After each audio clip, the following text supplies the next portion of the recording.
Hi. இதுவரைக்கும் நான் நெறைய வீடியோ பேசியிருக்கேன், பண்ணியிருக்கேன். ஆனா, எனக்கு ரொம்ப நாள் ஒரு ஆசை இருந்துட்டே இருந்துச்சு. இந்த மாரி ஒரு வீடியோ பண்ணணும். இத வந்து என் ஹஸ்பண்டுக்கு நான் டெடிகேட் பண்ணணும் அப்படின்னு சொல்லி.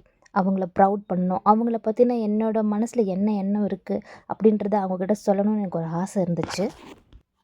பட் கூச்சம். எனக்கு அவ்வளோ கோர்வையா, நேரா பார்த்து பேச எனக்கு அவ்வளோ கிளியரா வராது. பட் இந்த டைம் எனக்கு கண்டிப்பா சொல்லியே ஆகணும்னு தோணுச்சு. ஸோ இது என் ஹஸ்பண்ட்காக, என்னோட ஹீரோக்காக. எல்லாருக்கும் தெரியும் பிஸ்னஸ் ஈஸி இல்லன்னு. ஆனா, அத டெய்லி ஃபேஸ் பண்றது நீ.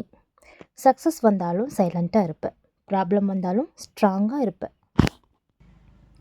நான் ட்ரீம் பண்ணிட்டு இருந்த டைம்ல, நீ ட்ரை பண்ணு, நான் இருக்கேன்னு சொல்ற சப்போர்ட். அது ரொம்ப பெரிய ஸ்ட்ரென்த். உங்க ஹார்ட் ஒர்க்கும், ஹானஸ்டியும், பேஷன்ஸும் என்ன ரொம்ப ரொம்ப இன்ஸ்பயர் பண்ணுது. உன் ஒய்ஃபா இருக்கிறதுல, இந்த பிஸ்னஸ் ஜேர்னில என் லைஃப் பார்ட்னரா பார்க்கறதுல நான் ரொம்ப ரொம்ப ப்ரௌடா இருக்கேன்.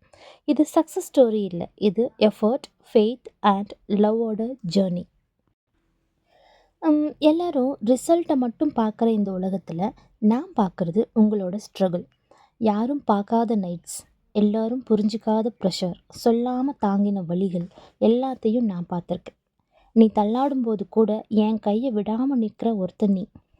நான் டவுட் பண்ணின டைமில் கூட என் மேலே நம்பிக்கை வச்சு என்னோட ஃபீலிங்ஸை புரிஞ்சுக்கிட்டவன் நீ. உனக்கு சக்ஸஸ் வந்த சந்தோஷம், அதை விட நீ கிவ் அப் பண்ணலைன்னு பார்க்கும்போது எனக்கு ரொம்ப ரொம்ப ப்ரௌடாக இருந்தது. இந்த உலகத்துக்கு நீ ஒரு பிஸ்னஸ் மேனாக இருக்கலாம், ஆனால் எனக்கு நீ என் ஸ்ட்ரென்த், என் நம்பிக்கை, என்னோட ஹீரோ. உன் ஒய்ஃபாக இருக்கிறதுல, உன் ஜேர்னியோட ஒரு பார்ட்டாக இருக்கிறதுல நான் ரொம்ப பெருமைப்படுறேன்.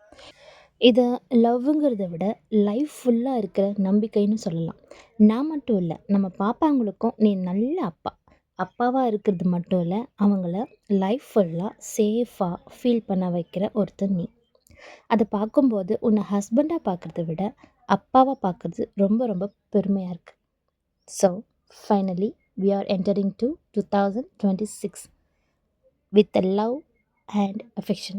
Love you, Baba.